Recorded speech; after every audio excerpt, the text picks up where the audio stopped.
batas, ang taong bayan, inaapakan na. Ang akala nila, sila na lang ang pwedeng masunod. Di ba sa paliwanag ni Supremo, ano? Sa paliwanag ni Supremo na tayo ang gobyerno, tayo ang masunod dapat sa ating mga kahilingan. Pero ngunit, anong nangyayari sa ating bansa?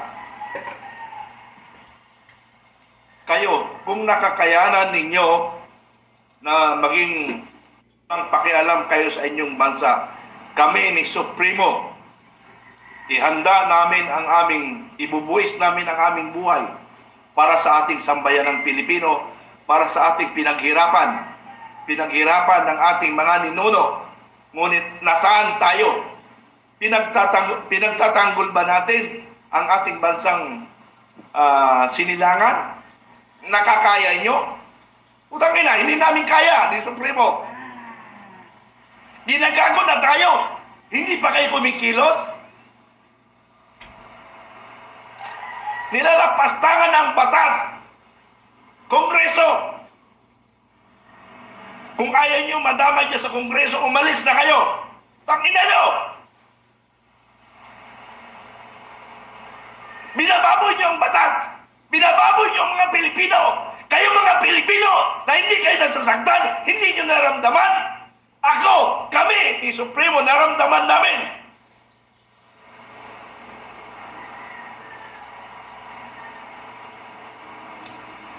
Mawala tayo sa mundo na may ginagawa para sa ating bayang minahal. Pinaghirapan ng ating ninuno at binabalasubas ng Kongreso. Sino ang balasubas dito? Si Martin Romualdez. Putang ina mo. Pagkababayan pa tayo, iponyo ka. Warawari ka. Iponyo. Anong nangyayari ngayon sa bansa natin? Para malaman ng lahat. Unang isyo ko ilalabas sa aking mga panaginip, sa aking mga pangarap. Inuubos na ang kaban ng bayan natin. Sa panaginip ko, maraming nag-chat sa akin, Sir, bantayan nyo ang Central Bank. Uubusin nila ang ginto sa Central Bank. At mayroong caretaker doon, umalis na. Dahil natakot, baka siya ipapatay because she is, ay babae pala, no? Siya ang may alam ng record. Umalis na dahil sa takot. Uubusin ang kayamanan ng bansang Pilipinas. Gago ka. Ha? Ikaw bang Marcos, may dugo kang waray. Romualdez waray. Ako waray upay rin. Puntahan nyo na, sir. Ang dugo ko waray. May karapatan. May karapatan ng taong bayan. Sa Upit, Maguindanao. At ako'y Sugpuin. lumaki sa Palayan City. Puntahan nyo na, sir. Puntahan nyo na. So, May ano karapatan pa ng taong bayan. Binibinta na nila eh. Ugaling Maguindanao at saka ugaling Nueva Ecija ang aking kinalakihan. Kaya pinagpakiramdam ko sarili ko saan ba ang nagmula yung aking galit. Sa Harulete ba? Sa Upit, Maguindanao ba? O support Magsaysay, Palayan City? Pero almost my life in Port Magsaysay. Except nung ako'y naging sundalo na. At marami na akong pinuntahan na lugar. Kung nakakayanan nyo, kami ni Supremo ay hindi na namin nakakayanan ang nangyari sa bansa. Ha? Kung gusto nyo malaman at i-evaluate, analyze ninyo, ilan na lang nakatitirang ginto sa Central Bank, uubusin ng Marcos. Nakakayanan nyo yun? In whole my life, ngayon lang ako nakarinig na magbibinta ng ginto at magbibinta pa ng ginto. Ha? Mayroon nagbigay sa akin information. Sir, sa'yo ko lang ibibigay ang information na ito. Nag-resign na ako dahil baka ipapatay ako. Mauubos ang ginto ng Central Bank. Sir, pakibantayan ninyo. Kayong mga nasa Central Bank at nagbago ang buhay namin, nagbago ang gobyerno, makakatikim kayo ng latigo dyan sa Central Bank. Huwag na hintayin. Pag nagbago ang panahon, makakatikim kayo ng latigo, mga putang ina nyo dyan. Wala kayong mga bayan. Na, puntahan nyo Kayong na. namumuno sa Central Bank. Ikaw ang number 1 na may kasalanan. Ikaw ang caretaker ng kayamanan ng bansang Pilipinas. Pero bakit? Wala kang bayan. Ha? Mananagot kayo sa taong bayan. Mananagot kayo, putang ina nyo. Gusto nyo i-confirm, i-text nyo ako, tawagan nyo ako. Hindi ko alam kung totoo yan, pero may katotohanan dahil nagbinta na sila ng ginto. Wala na tayong reserve ng ating bayan.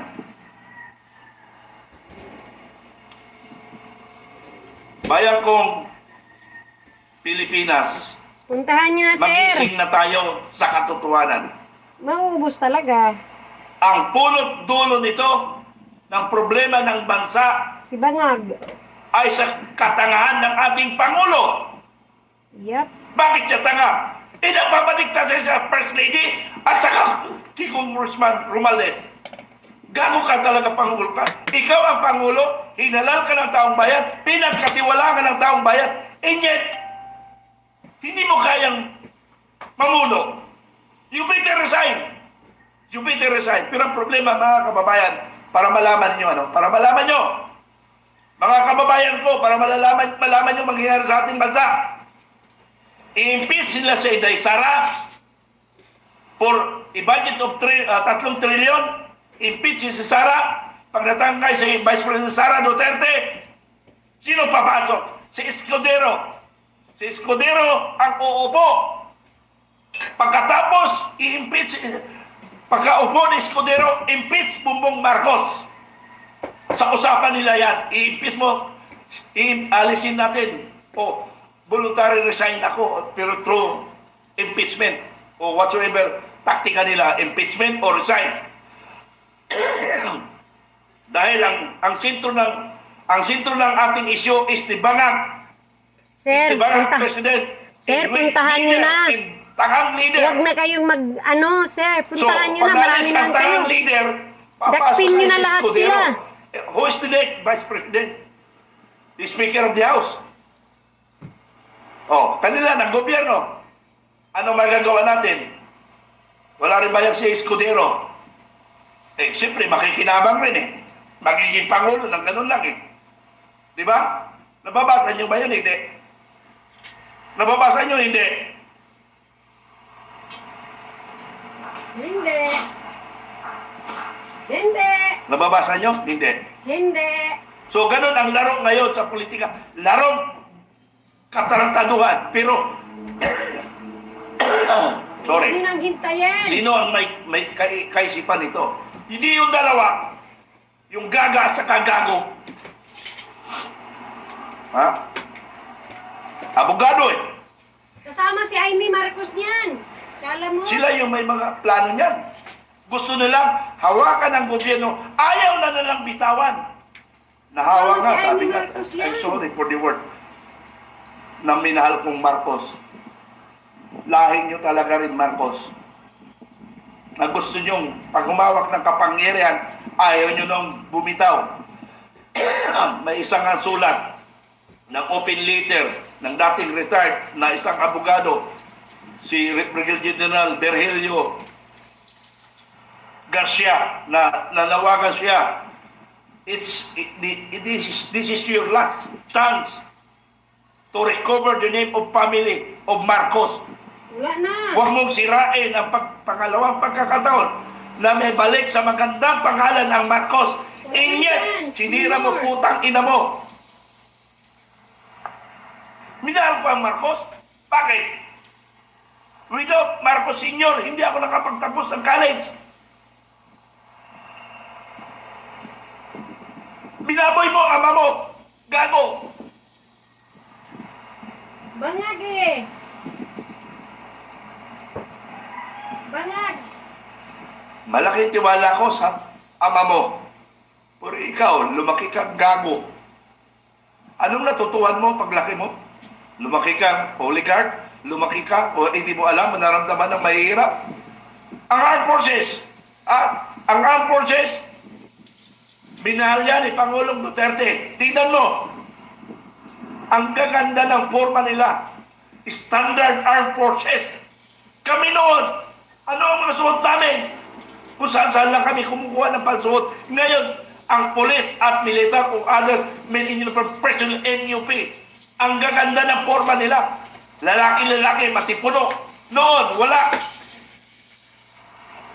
Kumplito. Hindi namin naramdaman yun. Ngayon lang na maganda sa parang ni Duterte. Minahal niya kasi ang NUP. Dahil alam Kilos niya na na kasi. servisyo sa bayan. Kilos na, sir. Ingit kayo, mga nasa armed forces. Anong ginagawa niyon? Armed forces, payag na lang ba kayo na didiktahan kayo ng inyong nakakataas nang wala na sa hulog? Dapat kumilos na kayo. Pag-isipan niyo ang tama. Pag-isipan niyo ang tama. Ang tutuwag niyo rin eh. Wala na tayong pag-asa sa pulis. Kasi kontrolado na, pero maraming pulis.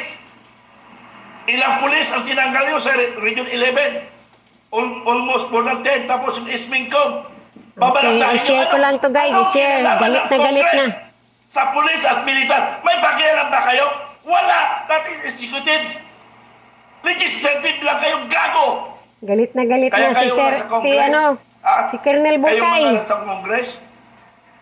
Share ko lang guys ha. Masama na masunog, lumayas kayo sa Congress. At huwag nyo na sundin si Martin Romualdez because siya ang simula ng gulo ng Pilipinas. Romualdez Marcos. Yan na lang naglalaro sa Pilipinas ng mga tarantado. Romualdez Marcos. Sinira niyo ang pangalan Romualdez Marcos. Gago!